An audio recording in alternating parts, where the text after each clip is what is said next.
Hi friends, welcome back to On Location. We are here in the lovely city of Cranbrook, and I'm here right now at the Cranbrook Public Library. This year they're celebrating 100 years. Wow, what a celebration. And joining me right now is Ursula Brigl. Ursula, thank you so much for taking the time to join us today. Well, thank you so much for coming here. My pleasure. It's lovely to be here and the weather is cooperating. Finally. And I just put two and two together. I was asking Ursula if she had the opportunity or if the library had the opportunity to take part in the parade. And I was like, wait a second. I remember you were in this lovely vintage outfit. Tell me about being part of the parade and being on the beautiful float. And tell us also about the theme of the parade this year. I'll start with the last first. And the theme of the parade this year was 100 Years of Stories, and that was picked in celebration of the library's, Cranbrook Public Library's 100 years of service here in our community. So we first opened our doors on July 4th, 1925. So it was really exciting to find out that the festival was going to be dedicated, themed after what we were doing. I'm curious, has this been the location for the last 100 years? No. Okay, no. yes, I was wondering. We've been in this current location since 2007. And prior to that, we were over by where the recreation complex is now, the Western Financial Place. And then prior to that, we were at courthouse, in a post office, and a few other locations around town. Okay.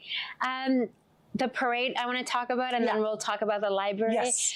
I have to say, I've been in Cranbrook for coming up to a week on Thursday, and that's when I head back. And it's been so lovely. Everyone's been so warm and welcoming with open arms. And I have to tell you, I woke up and I saw the weather, and then when we arrived, it was pouring, and I figured, okay, there's going to be nobody in the parade. No one's going to show up. No one wants, but the crowds were there. Yeah. People showed up with chairs and umbrellas and their plastic ponchos and rain jackets, and you were there holding an umbrella on this float, and it's just pouring. Yeah. So tell me about the parade and the library being in the parade, the float, and it was really beautiful. Very whimsical. Yes, so obviously, we felt that since the theme of the parade was going to be 100 Years of Stories for the library, we'd better have a float in it. So the Friends of the Library are actually the ones that helped fund the float and helped create it. And it was just really, the idea was to celebrate just the joy and wonder of imagination, because that's what the library is here to do. It's here to open the world of information to everybody. It's a place where you can go to let your imagination free. You can use it for, doing what you need to do to get on with your life, but also a place to dream. And so we really wanted that to be reflected in the float. And then, of course, as far as what I was wearing, that vintage outfit. Yes, I'm curious about, were you dressed as a character, as a personality, that was just your take? I was dressed as the stereotypical librarian. Okay. That was the idea, was that, everybody's, the image that pops into their head of this is a librarian, the bun, the glasses, the straight skirt, the blazer, even managed to dig out a strand of pearls. Lovely. Well, you looked really chic. Yeah. You looked really chic. So that was the idea, because we know that, for so many people, that's still the image of the librarian, that pops into their mind. And we just wanted to kind of play with that. And how long have you been here, Ursula? I know that off camera, but I want our audience to know. Yeah, so I actually started working here at the library as a page, which is the junior level, so shelving books and things like that, back in 1991. And then I became the chief librarian in 2004. Wow. And is this something that you sought out to do? Were you really passionate about reading and books? Tell us about that. Yeah, so I decided that I wanted to be a librarian when I was 10 years old. And yeah, so it's not too many people get to say that they live their dream, but I do actually. No. And and it's funny, when I was a child, I hated reading. Okay. Yeah. Being an immigrant and a young child, kind of learning English and learning to read happened simultaneously. So, which made it very difficult to really get into. So I learned English by reading books, but I moved to Canada at 17. But I have to say, especially in summertime, over the holidays, like growing up, reading like books in my native language, I'm from Pakistan, Urdu, and it was like an escape. Like I would read actually a lot of, now that we're talking about this, I'm getting flashbacks of my childhood. I would read a lot of mystery and detective books. And, there was always something happening. And then I got into reading English books. So I learned English by watching movies, listening to music, and books. Right. Tell me about this 100-year celebration. What does that mean to you personally? What does it mean to me personally? I think what it really means for me is that it doesn't matter what time we live in, whether it's 1925, 1965, 1995, or 2025. And no matter what the technology is, people still need a space to come where they can be, where there is no expectation that you're going to buy something, you're going to do something specific. I mean, obviously for the library, we exist to provide access to information, and that's definitely there. But that can also, we are also a place where people can come to work, to study. We actually just had some doctor who was working here studying, and he just got a couple of months ago his residency in London, England.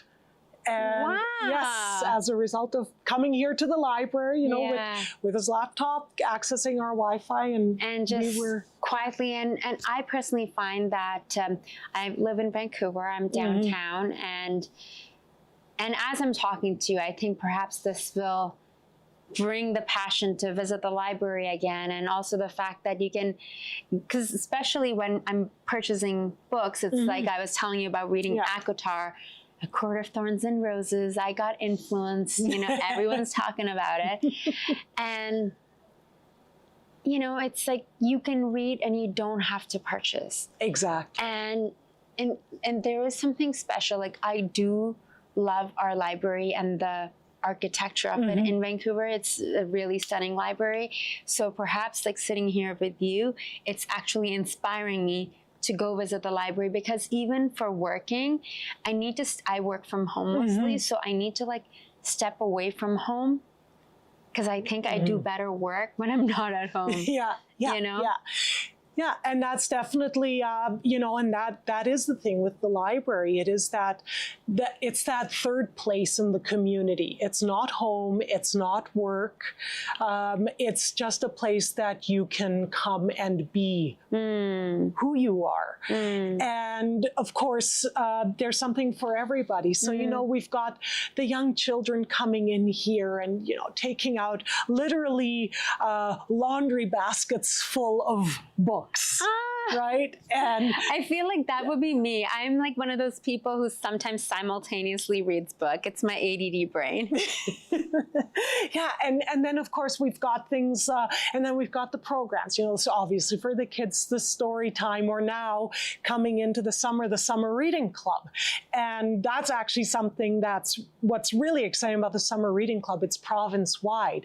So even if you're traveling, it's like you can join the summer reading club here in Cranbrook, but when you go to Vancouver or to Fort St. John, you can still take part in the same summer reading club, because all public libraries everywhere, we serve the same purpose. We're a place where people can come and just engage, unleash their imagination, unleash their creativity, learn something, meet other people to talk and connect. And maybe read books that you didn't think you'd be interested in. Exactly. You know what I really like over there? That it says Mind Cafe. That's really cute. Yeah, we're here to nourish the mind. I love that. There's book for sale as well? We have, I mean, our friends of the library, they have a used book sale that kind of goes on all of the time. But of course, obviously, our big thing here is to be able to borrow books. And that's actually something else that's really exciting with libraries. Like, I think especially in today's day and age, the whole idea of just sharing freely is, you know, and everything seems to be so commoditized nowadays. You know, subscriptions, you purchase things to access the content. You don't actually end up owning the content, say. Whereas here at the library, it's like all you need to do is get your library card. It's free. It doesn't cost you anything.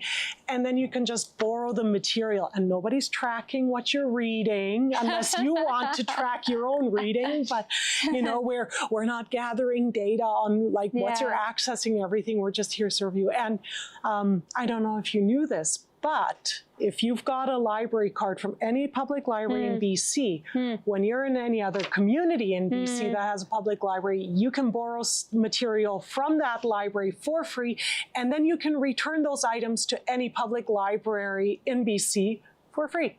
What? Yeah.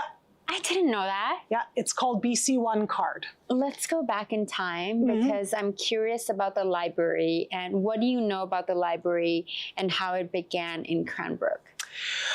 So it pretty much began as all libraries begin, with a group of residents coming together and saying, we need a library.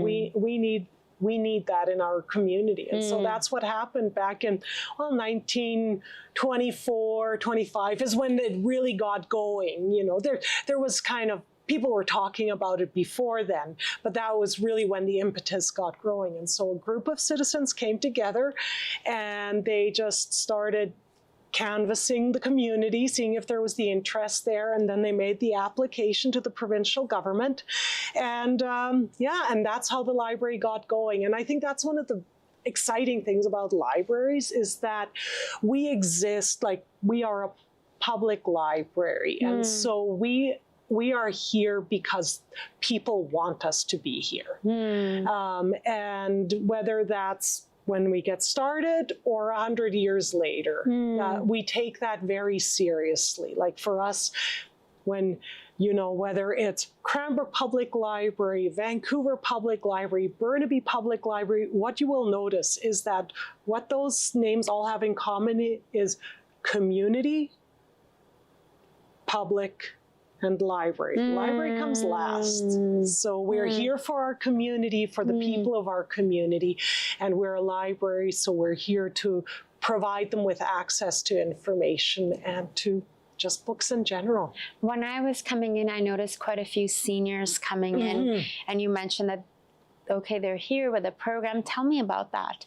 And what other kinds of programs, like what program are they here with? What other kinds of programs are taking place at the library?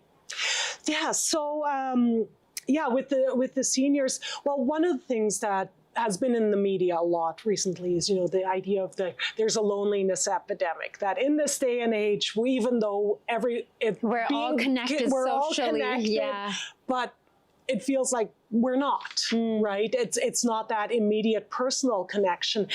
And so again, it kind of gets back to what the library's here to do, is to access information, share information. Well, that information can take all kinds of different forms. And one of the forms it can take is other people. Yeah. We all have lived experiences. We all have things to share, and where we can support each other. And so so today we have our senior men's social group. Wonderful. And so they come here. And is that something organized by the library? Yes.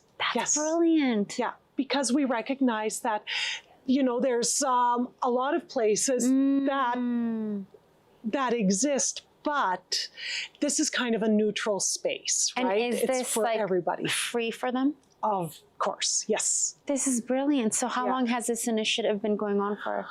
We started it about just under a year ago. So last fall, in September 2024 is when it got started, and it quickly became extremely popular. I love that. And they all looked so happy and excited. And I was getting comments on my dress, and they were holding the door for me. They're just so lovely. Yeah. That's wonderful. Can you tell us a few other initiatives and programs like that? So that we've got that. We've also got a knitting group that meets here every week on Wednesday. Like anyone can join? Yeah, any age. Any age, and we've had young, old, male, female, trans, doesn't matter. It's and people, they're sharing techniques and tips. They're working together on projects, and actually on the float, you might have seen Rapunzel. I did. And the Wicked Witch of the East, her legs. Well, those were created by our knitting group. Oh, that's beautiful. Yeah. I love that. Yeah. I love that. And then, of course, we've got all of our programs for the kids, the story time, preschool story time. We play, now the summer reading club is kicking off.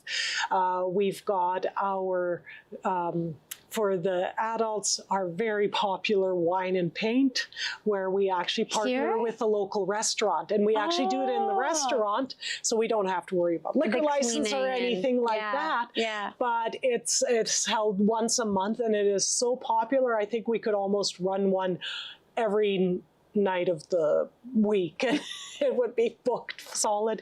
Then, of course, we also have our tech time. So when people need help with their devices, or, accessing services online and everything, we've got staff here that are ready and willing to spend that one-on-one time, and that's something that also is sometimes hard to find, right? Is that to find have somebody someone to help you exactly for a longer period of time, and not just rushing you like at a store. Exactly. I would love to hear while your time you've been here since 91, and we're in 2025, and I'm sure you've come across a lot of local folks, folks who continue to live here, call Cranbrook home, but also folks who've gone to other places, had opportunities.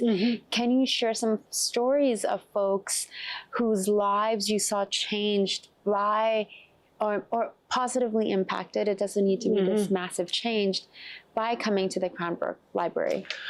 Well, you know what? I'm going to share with you a story of a child who in the 2000s, so this is going back about 20 years, and I have no idea where he is now in his life, but I still remember that when he was young, he was about, I would say, 9 years old. He started, his older sister started bringing him to the library. Now, they had a difficult home life, and so the library was a place that they could go, where they could spend time and be safe, and they didn't have any money, but they were allowed to just be in the library.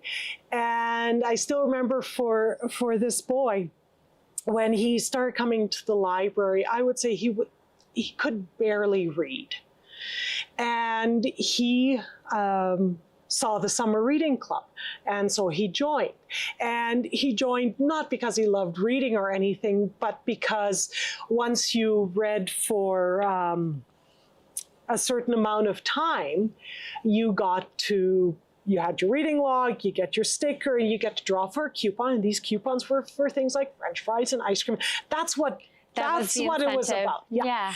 And so he started off just by like, you know, going and like grabbing baby books, picture books and things like that, and just more or less just flipping through the pages, right? Just so, and then so that he could mark down that he'd read that book. And we just, you know. And he's 9 at the time. And he's 9 at the time, right? And I mean, and he was doing this right in front of staff, so we could see he wasn't really reading the books, right? He was just, he saw this as a means to an end. Yes. But we were just like, you know what?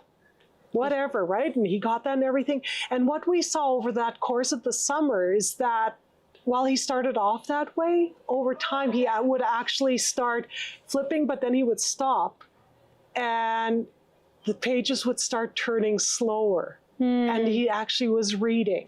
And then he started coming up and asking, do you have a book on dragons? And so then we started helping him. Because then his fantasy and imagination started opening up, that I don't just have to pretend, but I can actually, you know, read about cars or read about dragons or dinosaurs. I'm not going to be punished for anything. It's like, and that you have the power. You can choose what you want to read. Yeah. And then about 5 years later, so like I say, he was 9, and then this was now when he was about 14, 15.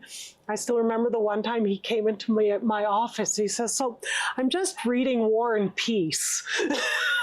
Okay. And so, so for me, it's like, I'm just going, it's like all we did was let him be, right? And we didn't, you know, step in and say, you have to read that book, blah, blah, blah, to get the cue.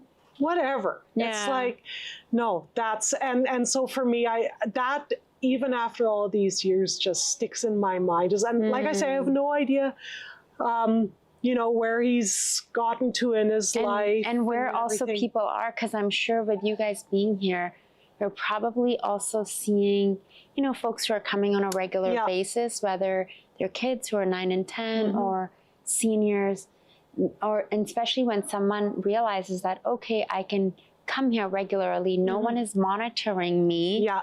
No parent or spouse or whatever situation. I can just be, I can have a breather. Exactly. And this is a public space. I can stay here, I can sit here, I can take a book and read, or maybe just draw, or make a to-do list, or just be inspired by the space. Exactly. Because I think it's inspiring when you see other people reading or working on their resume or submitting for jobs. I've done that. Yeah. I've done that at the library. Yeah. You know, it's like I'm sitting there and I'm like, okay, I can focus. Or remember back in the day, when I didn't have a MacBook or a computer, when my computer would be down, come to the library, you log in, you put in your card. I don't know how it is now because I haven't used the public computer in a while. Yeah. And you enter in your code and and I would do work emails. Yeah, exactly. And I think that that's another critical thing about the library is that for those of us who have access to those technological devices, like we just take it for granted, but there are a lot of people who cannot afford to pay for internet access at home, or even if they could, to actually buy the device so that they can use it. So they can come to the library and have access to all of that. I mean, I even just think like with our unhoused population, right? This is the place they can come and they can actually go online and even access services. And nowadays, you know, so many services, government, everything are online. And so people rely on the library to be able to access those services. And then, of course, for a lot of people, it's like they're not comfortable being online and everything. And so then we're also here to help them. Like we don't do the work for them, but we're here to support them. And so if they have questions or are not sure about something, that we can help, we provide them with that support that they need so that they can successfully, you know, apply for that job with respect and dignity. Exactly. Completely. Exactly. And I also see it's like, think it's so wonderful. It's like, where else in a community can you go where you see a baby that's just been born, and which we just saw. Yeah. It's like, I don't know, maybe like 1 year though. Not exactly, such a baby. Yeah. Exactly. And you know, and teenagers and adults and seniors and people who are unhoused, people who have comfortable homes to go to. And everybody comes here into the library and uses it and feels like it's their space. It's for them. And that's something that... It's a gift. It's such a treasured space. Yeah. And for me, you know, that's... I mentioned way back that I was 10 years old, right, when I decided I want to become a librarian. And for me, it wasn't the love of reading or that motivated me. It was the fact that it was a place I could come and be me and just because it impacted you. Exactly. Yeah. You've shared some very fascinating stories, and I feel like I've learned quite a bit about Cranbrook Library, but also libraries here in BC. So I find it so helpful, Ursula. Is there anything else that you'd like to share with us before we let you go, before I decide what is the next book I'm going to take home? Well, I would say no matter where you are, go to your local library. I can guarantee you there is a local library, and we are all here to serve you in whatever you need in your day. Thank you so much. Thank you so much for taking the time. And I know I'm taking you away from your lunch break, but I feel like I learned a lot today, and I hope you all did as well. Thank you all for tuning and watching. We're here in Cranbrook. I'm at the Cranbrook Public Library, and they're celebrating 100 years. Thank you so much, Ursula, for your time.